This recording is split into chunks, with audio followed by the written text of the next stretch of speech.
თქვენ უყურებთ კურიერს 12 საათზე მე სანდრო კაჭახიძე ვარ გამარჯობა. ეკონომიკის მინისტრის ყოფილი მოადგილე რომეო მიქაუტაძე დაკავებულია მას სამსახურებრივი უფლებამოსილების ბოროტად გამოყენებას და მილიონობით ლარის უკანონო შემოსავლების ლეგალიზებას ედავებიან. ბრიფინგი სახელმწიფო უსაფრთხოების სამსახურში ცოტა ხნის წინ დასრულდა. ნანა გოგატაძე მიცის უფრო მეტი დეტალი, სწორედ მისი პირდაპირი ჩართვით ვიწყებთ კურიერს. ნანა, უფრო ვრცლად მოგყვევი რას და რაზე დაყრდნობით ედავებიან მიქაუტაძეს? ეკონომიკის მინისტრის ყოფილი მოადგილე ახლა წინასწარი მოთავსების იზოლატორში რჩება და ბრალის წარდგენის მოლოდინშია. რომეო მიქაუტაძის პოზიცია ჩვენთვის ჯერჯერობით უცნობია, აღიარებს თუ არა ის წარდგენილ ბრალდებებს. სახელმწიფო უსაფრთხოების სამსახურში სულ ცოტა ხნის წინ დასრულდა საგანგებო ბრიფინგი. სუსის ანტიკორუფციული დეპარტამენტის თანამშრომლების მიერ ჩატარებული საგამოძიებო მოქმედებების შედეგად დადგინდა, რომ ყოფილი მაღალჩინოსანი თანამდებობაზე ყოფნის პერიოდში ბოროტად იყენებდა უფლებამოსილებას. რომეო მიქაუტაძე სხვადასხვა პოლიტიკურ თანამდებობას იკავებდა 2017 წლიდან 2024 წლამდე, ხოლო მინისტრის პირველი მოადგილის თანამდებობას იკავებდა 2022 წლიდან. სუსის მიერ ჩატარებული გამოძიების შედეგად დადგინდა, რომ უკანონო საქმიანობის შედეგად ყოფილი მაღალჩინოსნის ქონება მილიონობით ლარით გაიზარდა. ასევე არსებობს დასაბუთებული ვარაუდი, რომ რომეო მიქაუტაძე არადეკლარირებულ თანხებს იღებდა. მაგალითად, გამოძიებით დადგინდა ისიც, რომ მას ჰქონდა მადრიდში 600,000 ევროთ შეფასებული სახლი ქონება, თუმცა ამ თანხის წარმომავლობა არის უცნობი. სუსის მიერ გავრცელებული ინფორმაციით დგინდება ისიც, რომ თანხის წარმომავლობის დასაფარად ყოფილმა მაღალჩინოსანმა დასყიდობის ფიქტიური ხელშეკრულებაც გააფორმა. სამსახურებრივი უფლებამოსილების ბოროტად გამოყენებისა და მილიონობით ლარის უკანონო შემოსავლის ლეგალიზაციის ფაქტებზე სასამართლოს განჩინების საფუძველზე დაკავებულია საქართველოს ეკონომიკისა და მდგრადი განვითარების მინისტრის ყოფილი მოადგილე რმ. ჩატარებული გამოძიებით ამ ეტაპზე გამოვლენილია, რომ რმ.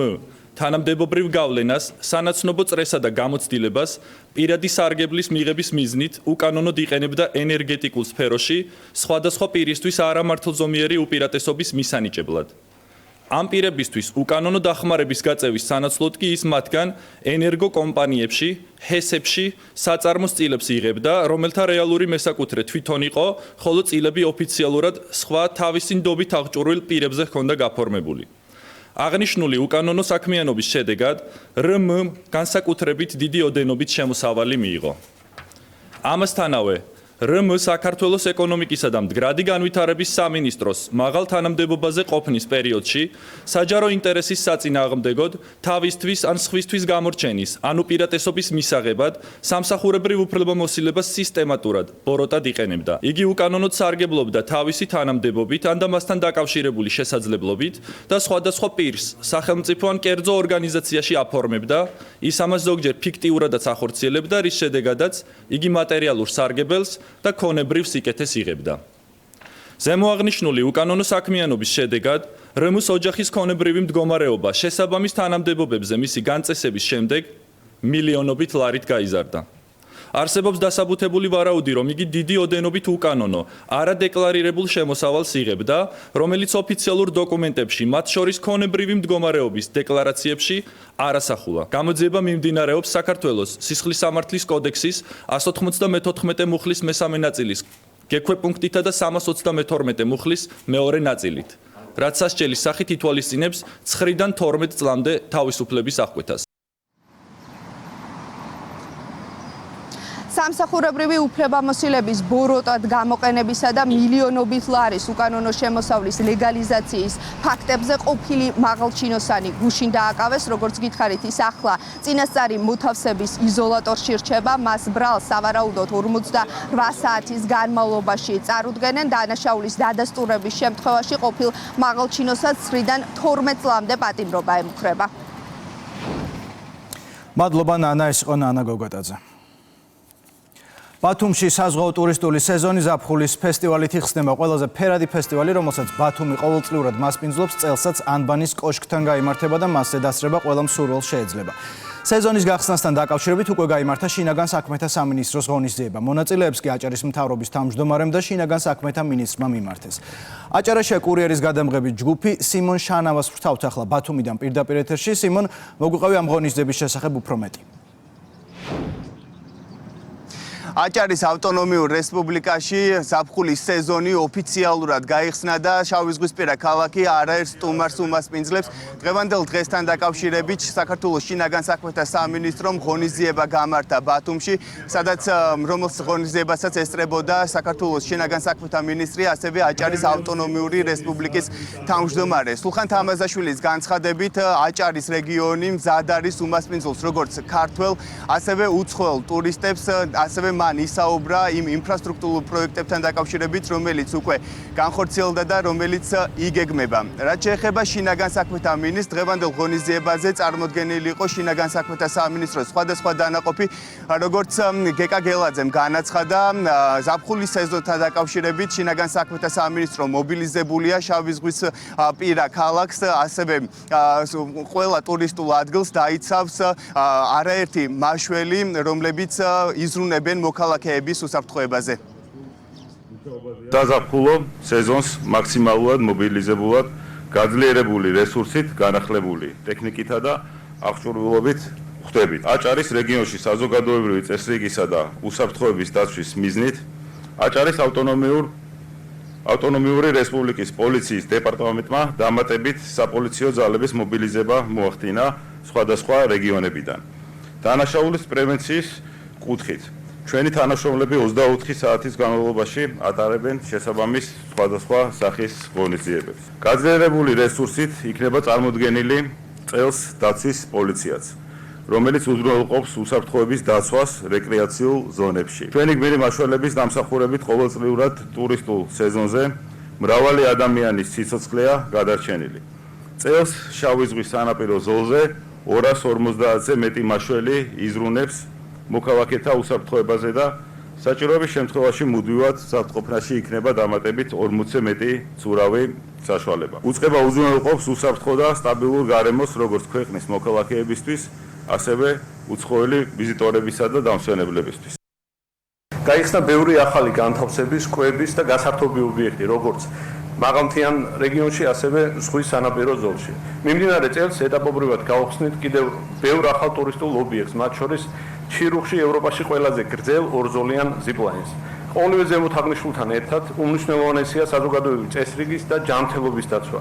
დიდი მადლობა შინაგან საქმეთა სამინისტროს, რომ ტურისტული სეზონთან დაკავშირებით საპატრულო და სამაშველო ძალები განსაკუთრებულ რეჟიმში მუშაობენ, ზრუნავენ როგორც ადგილობრივი, ასევე ტურისტების უსაფრთხოებაზე. დარწმუნებულები ვართ, რომ სტაბილურობისა და უწყვეტი მშვიდობის პირობებში ჩვენი რეგიონი ორნიშნა ეკონომიკურ ზრდას მიაღწევს.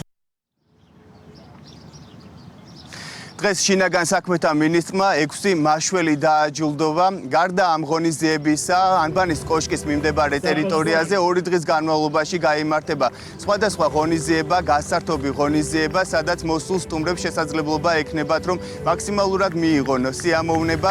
ასევე, როგორც გითხარით, დღეს ოფიციალურად გაიხსნა აჭარის ავტონომიურ რესპუბლიკაში ზაფხულის სეზონი. მადლობა სიმონეს, იყო სიმონ შანავა, რომელიც აჭარიდან საუბრობდა კურიერის პირდაპირ ეთერში. ახლა კი ახლო აღმოსავლეთი, სადაც ვითარება დღითი დღე უფრო მწვავდება. გვიან ღამით ისრაელის თავდაცვის ძალებმა ირანში ავიადარტყმების მორიგი სერია განახორციელეს. სახალხში აცხადებენ, რომ უკან არ დაიხევენ და დაწყებულ საქმეს ბოლომდე მიიყვანენ. ისრაელ-ირანის კონფლიქტი ისევ მსოფლიო ლიდერების განხილვის ერთ-ერთი მთავარი თემაა. რჩება თუ არა სივრცე დიპლომატიისთვის. ირანის საგარეო საქმეთა მინისტრი მოლაპარაკებისთვის მზაობას ადასტურებს, თუმცა მას შემდეგ რაც ცეცხლი შეწყდება. თეირანში ისევ იმეორებენ, რომ ირანის ბირთვული პროგრამა მხოლოდ მშვიდობიან მიზნებს ემსახურება. ლუკა ჩანგელი აკვირდება კონფლიქტს, ის უერთდება ამჯერად კურიერის პირდაპირ ეთერს. ლუკა, დავიწყოთ ირანისა და ისრაელის პოზიციებით. გუშინ ჟენევაში მოლაპარაკებებზე ირანის საგარეო საქმეთა მინისტრი აბას არაღჩი ცდილობდა, რომ დაერწმუნებინა ევროპელი ლიდერები თეირანის უდანაშაულობაში მიმდინარე პროცესების ფონზე. თუმცა, რამდენად მოხერხდა ეს კვლავ განხილვის საგანია, გლობალური მედია, მათ შორის პოლიტიკოსები აქტიურად განიხილავენ, უნდა დასრულდეს თუ არ უნდა დასრულდეს ისრაელის თავდასხმები ირანის ტერიტორიაზე. პასუხი კი ჯერჯერობით კვლავ არ არსებობს, რადგანაც ის ადამიანები, რომლებმაც ამასთან დაკავშირებით უშუალოდ გადაწყვეტილება გადაწყვეტილება უნდა მიიღონ, ჯერჯერობით უკან არიხებენ. უკან არიხებსაც არც აბას არაღჩი, რომელიც აიათოლა ალი ხამენეის პირდაპირ წარმომადგენელი არის ჟენევის მოლაპარაკებების ფორმატზე. საგარეო საქმეთა მინისტრი ამბობს, რომ დიპლომატიას მაშინ ექნება გზა და მაშინ ექნება რეალური საფუძველი, როდესაც ისრაელი შეწყვეტს თეირანისა და ირანის სხვა ქალაქების დაბომბვას. ბუნებრივია, ამის პარალელურად ძალიან საინტერესოა თუ რა პოზიცია აქვს იერუსალიმს, რა პოზიცია აქვს ისრაელს, რომელიც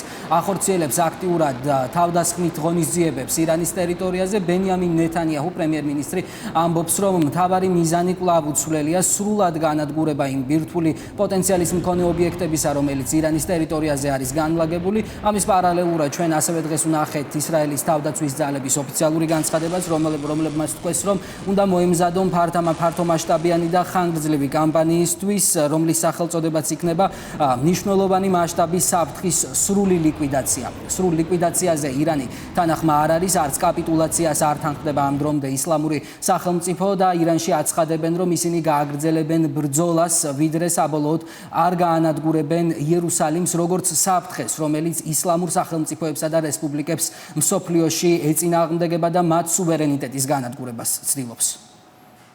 რამდენი ხანიც არ უნდა დასჭირდეს, ჩვენს მიზანს მივაღწევთ. ეს არის პასუხი ყველა კითხვაზე, რადგან ორმაგი ეგზისტენციალური საფრთხის წინაშე ვდგავართ. ეს არის საფრთხე, რომელიც ბალისტიკურ რაკეტებსა და ატომურ იარაღს შეიცავს. ირანი არის მსოფლიოში ყველაზე და ყველასთვის ცნობილი ტერორისტული რეჟიმი. თეირანს ბირთვული იარაღი არ უნდა ჰქონდეს. ეს დაუშვებელია. თავის დასაცავად ჩვენი მოქმედების გეგმა სწორედ ეს არის. ამით არა მხოლოდ ირანს, არამედ მთელს მსოფლიოს ვიხსნით რეალური საფრთხისგან. ჩვენი მშვიდობიანი ბირთვული ობიექტების შეტევის სამიზნე გახდა. მიუხედავად იმისა, რომ ისინი ატომური ენერგიის საერთაშორისო სააგენტოს სრული მონიტორინგის ქვეშ იმყოფებიან და მიუხედავად იმისა, რომ ასეთი ობიექტების აღება საერთაშორისო სამართლით აბსოლუტურად აკრძალულია. ისრაელის თავდასხმები ბირთვულ ობიექტებზე მძიმე ომის დანაშაულს წარმოადგენს. ჩვენ გვაქვს უფლება და მტკიცედ გვაქვს გადაწყვეტილი, რომ ყველა ძალით დავიცავთ ჩვენ ტერიტორიულ მთლიანობას, ეროვნულ სუვერენიტეტს და უსაფრთხოებას. ეს ჩვენი თანდაყოლილი რომელიც ასევე ნათლად არის აღიარებული ქარტიის 51 მუხლით. ძვირფასო კოლეგებო, ჩვენზე თავდასხმა მიმდინარე დიპლომატიური პროცესისას განხორციელდა. 15 ივნისს ამერიკელებთან შეხვედრა უნდა გქონოდა, რათა ჩვენი მშვიდობიანი ბირთვული პროგრამის გარშემო შექმნილი საკითხების მშვიდობიანი მოგვარების ძალიან პერსპექტიული შეთანხმება გაგვეფორმებინა. ეს იყო დიპლომატიის ღალატი და უპრეცედენტო დარტყმა საერთაშორისო სამართლისა და გაეროს სისტემის საფუძვლებისთვის. რაში სჭირდება თეირანს გამდიდრებული ურანი, როდესაც ის მსოფლიოს ერთ-ერთ ყველაზე მდიდარ ნავთობსაბადოებს ფლობს. ეს არის კითხვა, რომელსაც ამერიკის შეერთებული შტატების 47 პრეზიდენტი სვამს, ისევ და ისევ ჟურნალისტების კითხვის საპასუხოდ. აქვს თუ არა უფლება ისლამურ სახელმწიფოს ფლობდეს ბირთვულ ენერგეტიკას. ამის პარალელურად ჩვენ დონალდ ტრამპის პოზიციებს უკვე რამდენიმე დღეა ვისმენთ. რეალურად ამერიკის შეერთებულმა შტატებმა უნდა თქვას ახლა გადამწყვეტი უნდა თქვას, არის თუ არა მზად, რომ დასრულდეს კონფლიქტი ისრაელსა და ირანს შორის. ამას ხვდებიან ისლამურ სახელმწიფოშიც. ჩვენ ვნახეთ მათ შორის სულიერი ლიდერის განცხადებები, რომელიც ამბობს, რომ ამერიკის შეერთებული შტატები ირიბად არის ამ კონფლიქტში ჩართული და ამას არ უარყოფს არც დონალდ ტრამპი. ამერიკის შეერთებული შტატების 47 პრეზიდენტი თეთრი სახლის ლიდერი ახლა ამბობს, რომ ელოდება მოვლენების შემდეგ განვითარებას და ამის შემდეგ მიიღებს უკვე ოფიციალურ გადაწყვეტილებას. ჩაერთოს თუ არ ჩაერთოს ვაშინგტონი ახლო აღმოსავლეთში მიმდინარე კონფლიქტში. ამის პარალელურად დონალდ ტრამპის გაცხადებული პოზიცია არის ისიც, რომ მან წამზომი უკვე ჩართოდა და დაახლოებით 2 კვირაში ის გადაწყვეტს, დაიწყებს თუ არა სამხედრო ინტერვენციას ირანის წინააღმდეგ. თავისი პოზიცია სხვა ქვეყნებსაც აქვს ახლო აღმოსავლეთში მიმდინარე კონფლიქტების გარშემო, მათ შორის რუსეთის ფედერაციის პრეზიდენტს ვლადიმერ პუტინს, რომელიც ამბობს, რომ ბენიამინ ნეთანიაჰუს, ირანის სულიერ ლიდერს და ასევე ამერიკის შეერთებული შტატების პრეზიდენტს კონკრეტული ინიციატივების შესთავაზა, თუმცა ამ ფაქტსაც სერიოზულად დონალდ ტრამპი არ აღიქვამს, რადგანაც ის ფიქრობს, რომ ვლადიმერ პუტინს ახლა შეუძლია, რომ მხოლოდ და მხოლოდ მის ქვეყანაში და მისი ქვეყნის მიერ უკრაინის ტერიტორიაზე მიმდინარე კონფლიქტის ფასილიტაცია მოახდინოს, შეაჩეროს ეს კონფლიქტი და შემდეგ ისაუბროს სხვა ქვეყნებს შორის მიმდინარე სამხედრო დაპირისპირებებზე.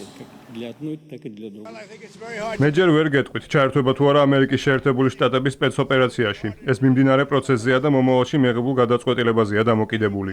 ვიცი ის, რომ შეგვიძლია და გსურს ვესაუბროთ ირანს. ირანს ევროპასთან საუბარი არ სურს, მათ ჩვენთან დიალოგის სურვილი აქვთ. ზუსტად იციან, რომ ვისაც ამ პრობლემის მოგვარება შეუძლია ამერიკაა. ფაქტია, ირანს მასობრივი განადგურების იარაღი არ აქვს, მაგრამ მათ აქვთ ყველა მასალა, რომლითაც ბირთვული იარაღის შექმნა შეუძლიათ. ერთია, რომელიმე ქვეყანა ამბობდეს, მინდა მქონდეს გამდიდრებული ურანი, რათა ბირთვული ენერგიის გამომუშავება შეუძლო. თუნდაც ელექტროენერგიის თვალსაზრისით, მაგრამ როდესაც შენ ხარ ქვეყანა, რომელიც ნავთობის ერთ-ერთ ყველაზე დიდ საბადოზე პირდაპირ მნიშვნელობით ზიხარ, ცოტა ძნელია იმის გაგება და გააზრება, რაში შეიძლება ბირთვული იარაღი გჭირდებოდეს.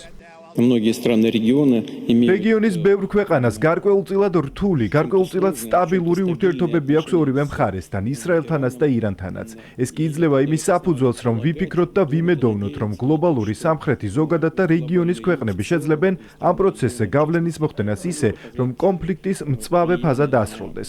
როდესაც ვსაუბრობდი რუსეთის ფუნდამენტურ პოზიციაზე, რომ ზოგიერთი ქვეყნის უსაფრთხოება არ უნდა იყოს უზრუნველყოფილი სხვების უსაფრთხოების ხარჯზე, ყველას გვესმის, რაზეც ვსაუბრობ. ერთი მხრივ ირანის მიერ ურანის გამდიდრებაზე, მის უფლებაზე ამის, რომ ეს გააკეთოს, მის უფლებაზე ჰქონდეს მშვიდობიანი ატომური და ბირთვული ენერგია და მეორეს მხრივ, რაზეც ისრაელი დაჟინებით საუბრობს, საკუთარი უსაფრთხოების უზრუნველყოფა. ჩემი აზრით, ორივე მხარისთვის მისაღები გამოსავლის პოვნა ნამდვილად შესაძლებელია. ჩვენ ვესაუბრებით როგორც ისრაელს, ასევე ჩვენს ირანელ მეგობრებს. ცოტა ხნის წინ ვესაუბრე პრემიერ-მინისტრ ნეთანიაჰუს, ასევე ირანის პრეზიდენტს და შეერთებული შტატების პრეზიდენტს, რომლებიც რა თქმა უნდა პირდაპირ არიან ჩართულნი ყველა ამ პროცესში. მე მათ წარუდგინე ჩემი ხედვა, ჩვენი წინადადებებიც ახლა განიხილება. ჩვენ გვაქვს კონტაქტები ჩვენს ირანელ მეგობრებთან, ეს პრაქტიკულად ყოველდღიურად ხდება, ასე რომ ვნახოთ, ძალიან მინდა რომ ჩვენი იდეები სხვა საკითხებთან ერთად განხორციელდეს. სანამ სოფლიო ლიდერები იდეების განხორციელებაზე ფიქრობენ, სამხედრო დაპირისპირება ირანსა და ისრაელს შორის კვლავ გრძელდება. ირანი უტევს ისრაელის ტერიტორიაზე განთავსებულ სხვადასხვა სამხედრო ბაზებს, ამის პარალელურად კი ისრაელი ანადგურებს ბირთვული პოტენციალის მქონე ობიექტებს, მათ შორის ურანის გამამდიდრებელ სამეცნიერო ცენტრებს და რაც ყველაზე მნიშვნელოვანი და საინტერესოა, ანადგურებს ადამიანურ რესურსს, რომელსაც შეუძლია რომ ირანს ბირთვული იარაღის შექმნის პოტენციალი მისცეს. მადლობა ლუკა, ეს იყო ლუკა ჩანგელია. ომი გრძელდება აღმოსავლეთ ევროპაშიც, დაღუპულებისა და დაშავებულების რიცხვი ყოველდღიურად იზრდება. მოლაპარაკებები შეჩერებულია, თუმცა რუსეთმა და უკრაინამ ტყვეები კიდევ ერთხელ გაცვალეს. ამ ყველაფრის ფონზე რუსეთის პრეზიდენტი აცხადებს, რომ რუსი და უკრაინელი ხალხები ერთიერია და იქ, სადაც რუსი სამხედროს ფეხი აბიჯებს, რუსეთის საკუთრებაა. ვლადიმერ პუტინის ამ განცხადებას მალევე მოჰყვა უკრაინის საგარეო საქმეთა მინისტრის პასუხი. ანდრეი სიგა ამბობს, რომ რუს სამხედროს მხოლოდ სიკვდილი, განადგურება და ნგრევა მოაქვს. ეს ანდაზა არ არის, არც იგავი, არამედ ძველებური წესია. იქ, სადაც რუსი ჯარისკაცი ფეხს დააბიჯებს, ჩვენია. მე უკვე ბევრჯერ ვთქვი და მიმაჩნია, რომ რუსი და უკრაინელი ხალხები ერთიერია რეალურად. ამ თვალსაზრისით, მთელი უკრაინა ჩვენია. სხვათა შორის, ჩვენ არასდროს დაგვიყენებია ეჭვქვეშ უკრაინელი ხალხის უფლება, დამოუკიდებლობასა და სუვერენიტეტზე. ჩვენ მოვითხოვეთ იმ რეალობის აღიარება, რომელიც ადგილზე წარმოიშვა.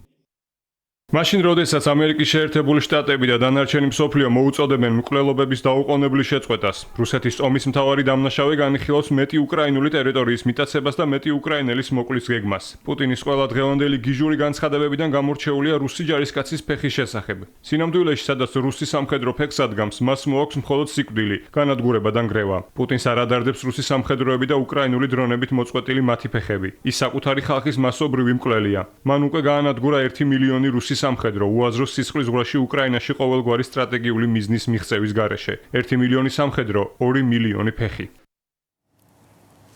ესპანეთის პოლიცია მმართველი სოციალისტური პარტიის ოფისში პარტიის ყოფილი წევრი სანტოს სერდანის ელექტრონული ფოსტიდან მასალების ამოღების მიზნით შევიდა.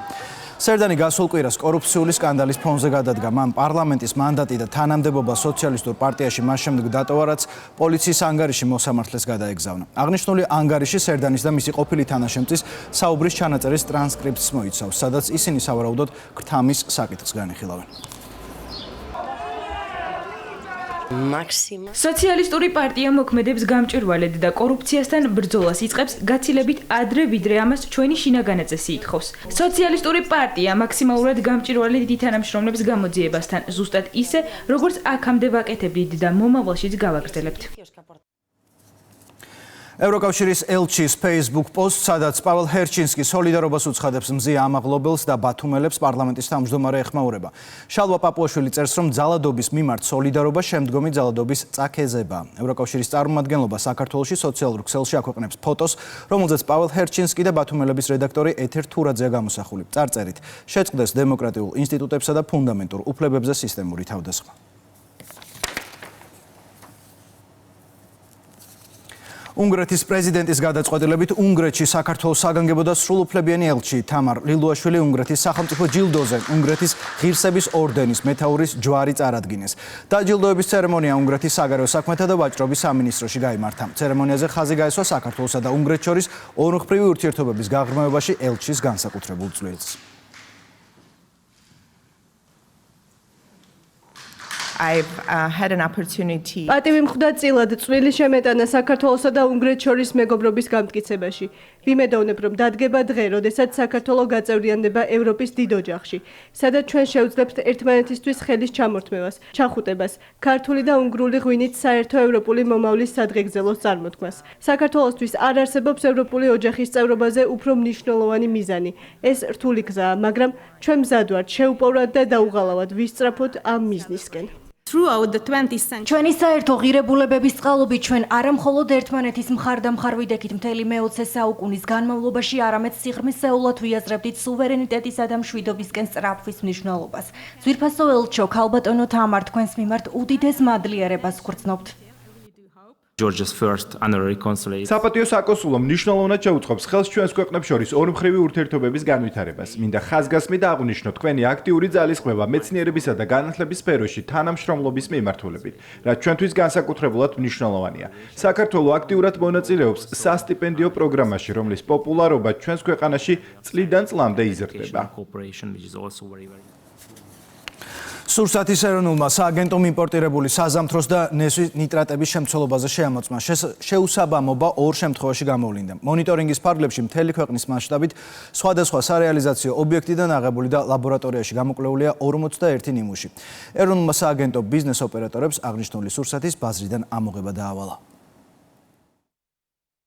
2025 წლის განმავლობაში აღებული არის იმპორტირებული საზამთროს და ნესვის 51 ნიმუში, საიდანაც შეუსაბამობა გამოვლინდა მხოლოდ 2 ნიმუში. და რა თქმა უნდა სააგენტოს მიერ განხორციელდება სურსათის ნიმუშების, მათ შორის ბაღჩეული კულტურების ნიმუშების აღება და სათანადო ლაბორატორიული ტესტირება. ლაგოდეხის მუნიციპალიტეტის მერი დასაქმების ფორუმს დაესწრო. ფორუმში 20-მდე ადგილობრივმა კომპანიამ მიიღო მონაწილეობა და მისი მიზანი ადგილობრივი კომპანიებისთვის კვალიფიციური კადრების მოძიება და ლაგოდეხის მუნიციპალიტეტის მოსახლეობის დასაქმების ხელშეწყობა.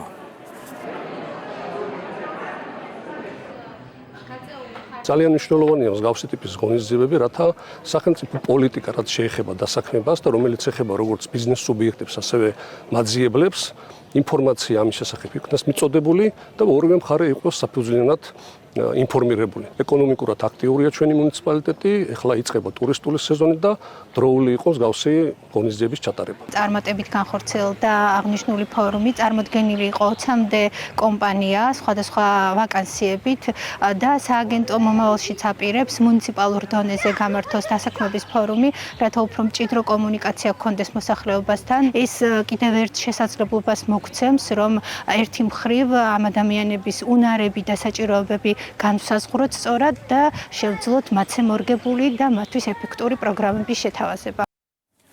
რუსთავში ახალ შიდა საუბნო სივრცეებში მოსახლეობა და რუსთავის მერია გამწვანების ერთობლივ აქციებს მართავენ. მაჩაბლის ნომერ 6 საცხოვრებელ კორპუსთან მოწყობილ საზოგადოებრივ სივრცეში ახალი ნერგები დაირგო. გამწვანების აქციაში რუსთავის მერი ნინო ლაცაბიძე და რუსთავის დელეგატი საქართველოს პარლამენტში ირაკლი შატაკაშვილი მოსახლეობასთან ერთად ჩაერთნენ.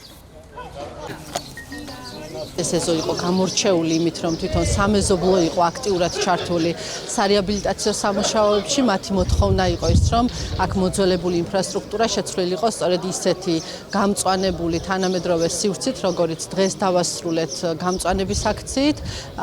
კარგი მაგალითია მოქალაქეთა ჩართულობის და იმის, რომ უბან-უბან ეზო შეგვიძლია რომ ჩვენი ქალაქი უკეთესობისკენ შევცვალოთ. არაჩვეულებრივი შედეგი დაიდო, ეზო იყო გაოვალი. აქ შეუძლებელი იყო დაჯდომა, დასვენება და ეხლა ხედავთ რა სილამაზეში ვართ ხანდახან არც გჭერა. რიგით მესამე ქართული ფესტივალი ტოკიოში ღონისძიებას ათასობით ადამიანი დაესწრო. ფესტივალი საქართველოს ელჩმა გახსნა. მაყურებლის წინაშე წარსდგნენ იაპონიაში მოქმედი ქართული ცეკვის ანსამბლები. ასევე მოეწყო ქართული ღვინის, კერძებისა და ხელნაკეთი ნივთების გამოფენა დეგუსტაცია. იაპონურმა ანსამბლებმა წარმატებით შეასრულეს ქართული ცეკვა, სიმღერა და ფოლკლორი, ასევე საქართველოდანაც იყვნენ მოცეკვავეები ჩამოსულები. 2 დღის განმავლობაში აღნიშნულ ფესტივალს დაახლოებით 30000 სტუმარი ეწვია, რაც ნიშნავს იმას, რომ იაპონიაში საქართველოს მიმართ დაინტერესება არის ძალიან გაზრდილი. ხელოვნების სასახლემ ოთარ მეგრელიძის პერსონალურ გამოფენას უმასპინძლა. კალიგრაფის, ილუსტრატორისა და მხატვრის ნამუშევრები ორიგინალური და სახასიათო ხელწერით გამოირჩევა. მეგრელიძის კალიგრაფიით გადაწერილ ნამუშევრებს შორისაა ფსალმუნი და ძველი პატერიკი. მსურველებს გამოფენის დათვალიერება 10 დღის განმავლობაში შეეძლებათ. ბოლო წლების ნამუშევრები არის სწორედ წმინდა წერილიდან, ვაფხისტყაოსნიდან ვაჟაბშეველა და სხვა თემაზე ბოლო შეცვლილობები ნამუშევრები. დიდი მნიშვნელობა აქვს, რომ მაინტერესებს ხალხის აზრი, რეაქცია როგორ იქნება. სასიამოვნოა, როცა ადამიანები მოდის და ათვალიერებს და ყვაყოფილი რჩება. ოთარ მეგრელიძე არის გამორჩეული და აი გულწრფელად გეტყვით შესანიშნავი მხატვარი.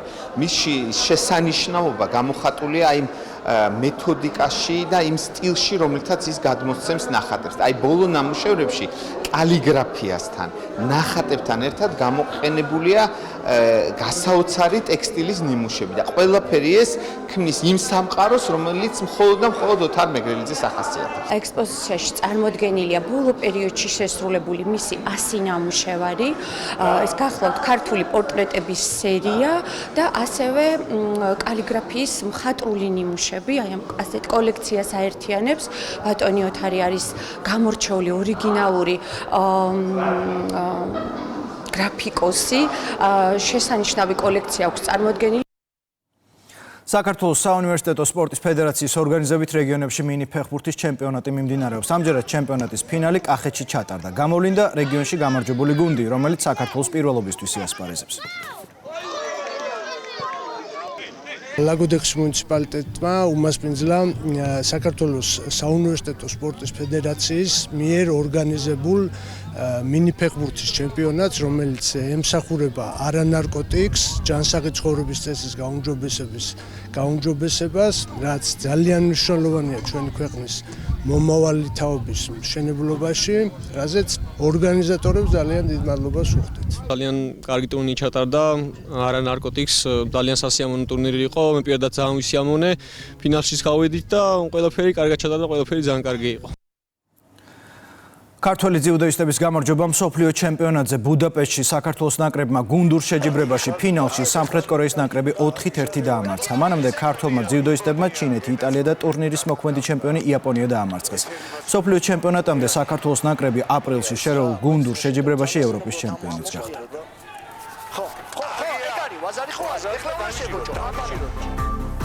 კურიერი პირდაპირ ეთერში 3 საათზე დაბრუნდება, მანამდე კი დღის ყველა სიახლეს გაეცანით ვებგვერდზე რუსთავი 2.j დროებით.